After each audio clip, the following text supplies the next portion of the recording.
Well, also, Your Excellency, talking about pro-life issues, a lot of people aren't maybe aware of the whole issue of brain death and organ transplants, but you had an opportunity to speak at the Vatican, I think, several times on this issue. And the problem always has to do with clinical death, and how much clinical death is actually the same thing as theological death. Death is the separation of our body and our soul. And the Church, in her practice, pastoral practice, has usually deferred to clinicians to tell us this person is dead, the body and soul is separated. The beginning of putrefaction was always considered to be a certain sign that someone has died. The normal way in which, for centuries, clinical death was apprised was the end of respiration and the end of the circulation of the blood. And so when the heart stops beating and the person doesn't breathe anymore, they, in times past, were pronounced dead. And this had all kinds of ramifications. What happened was, in 1960, I think, there had been a series of heart transplants, a new surgical technique that was being practiced by a doctor named Christian Barnard in South Africa. And he was transplanting hearts into people who had heart trouble. And he was doing this, I think, in a racist way. He would take the actual beating heart out of a breathing black man and stick it into a white patient, and in effect killing the black man. That wasn't going to work in the United States. And so Harvard University came up with something called brain death. Their medical school and legal school came up with this idea that there's such a thing as brain death. The difficulty with heart transplants, everyone knows, is that it doesn't do any good to take the heart of a dead person and put it into a live person, because it won't work.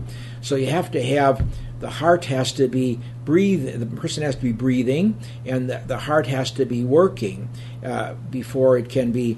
So how to do that? Well, they came up with this idea of brain death, that when our brain ceases, that we're dead, even though we might still be breathing and our heart might still be beating. And so this enables people then to take out the heart of this, the beating heart of this person, and stick it into the person who's going to get the transplant. And the question then is, brain death really truly death? And that the question is difficult to resolve. Neurologists will claim, yes, they're dead. In the United States now, every state has a brain death statute, so brain death can be determined. However, there's only 3 or 4 states that require an EKG where you actually measure the brain waves, and that machine only measures the first 2 centimeters into the brain. So even a person who's declared brain dead could easily have some activity inside of the brain. The other issue that is connected with that is that brain dead people declared brain dead. Sometimes the brain atrophied everything, but they still are breathing and living. If you cut a dead person, the wound doesn't heal. If you cut a brain dead person who is still breathing, and that wound heals. There are cases, for example, of women declared brain dead who bring pregnant women who bring a child to full term. So one has to question whether this is truly dead or their bodies and souls separated. And I think that's the question I raise. Mm-hmm. I can't impose my views on others, but I really think and I hope and trust that there will be a reexamination on the highest magisterial level of the Catholic Church about the issue of brain death, whether it's truly dead or not.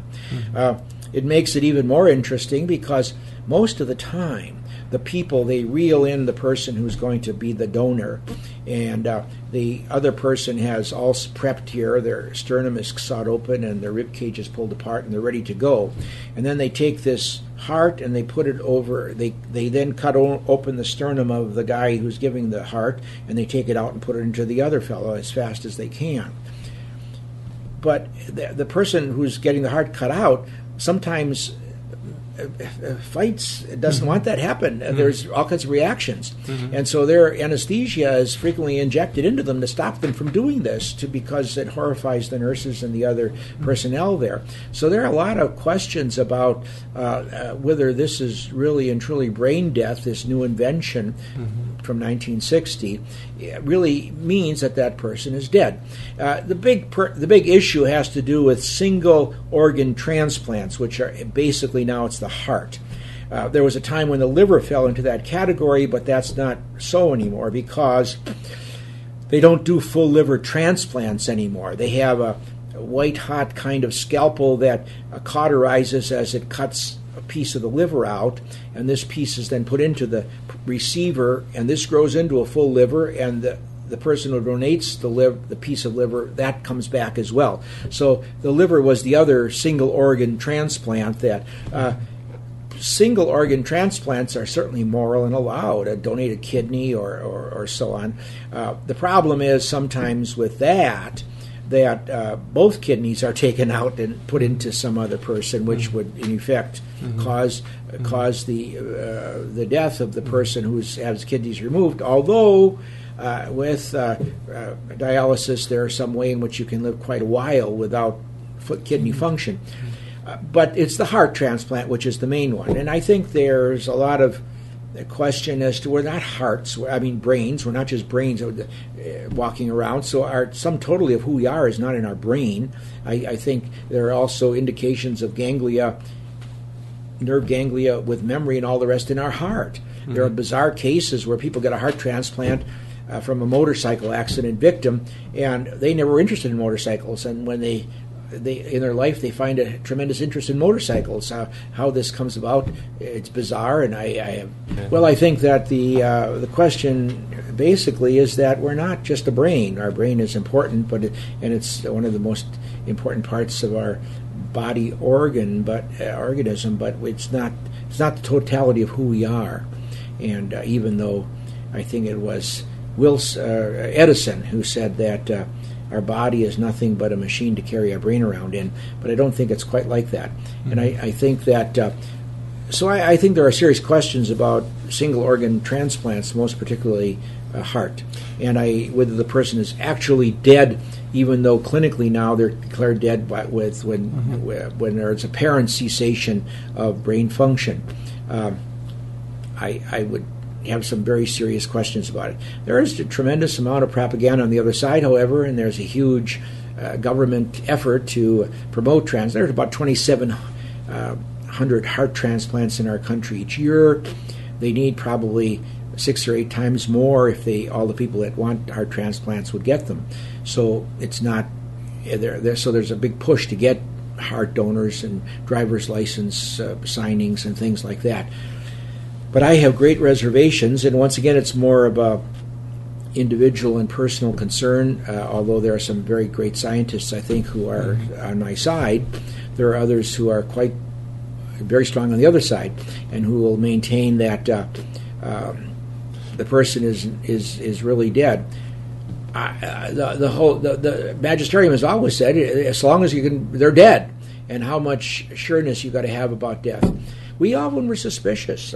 Catholic pastoral practice for years has been that if a person is apparently dead, we can still conditionally absolve them or conditionally anoint them. Sometimes they say up to even 2 hours. If it's a young person who dies a sudden death, they can be declared dead, and if you are alive, I absolve you. If you are alive, So we've had that custom for at least 900, maybe more than maybe almost 1,500 years in our pastoral books, to say that if a person is apparently dead shortly afterwards, you can still, because we don't know precisely. We've always had this agnostic kind of view. We don't know exactly when a person's body and soul separate. When the body begins to disintegrate, we say the soul is left, but we can't really declare with absolute certainty it's this moment, that moment. And so that's why we were always taught, and I think priests for generations have been taught, to give the benefit of the doubt to the person being living, and to assume that if you are alive, I absolve you. If you are alive, I anoint you, and so on. And so I would certainly say brain death is a kind of a violation of our longstanding pastoral practice. You would say that there's a lot of doubt, then, in other words, in brain death, whether or not the person's dead. Well, for me, I have a lot of doubt whether everyone does. But I would say, some neurologists say, I could just look at the guy's eyes and I know he's dead, and that's it, and it may be. But I have a lot of question about it. And to cut the beating heart out of a breathing person seems to me to be something more than just removing an organ from a dead person. There's other things, the cornea, some organs, doesn't matter if you're dead or not, but the heart has to be going. It's not, we have a kind of a vision of hearts being transported in a ice case or something from one place. It's not like that at all. They're set side by side, and the thing is done. And I must tell you that I have cardiologists, vehement cardiologists, good Catholic cardiologists on both sides of the issue. Some are extremely vehement on this side and some on the other side. And some on the side of not being in favor of heart transplants, at least until there's some other surety of death, have had bad experiences when they were doing it, and so they feel kind of strange about it.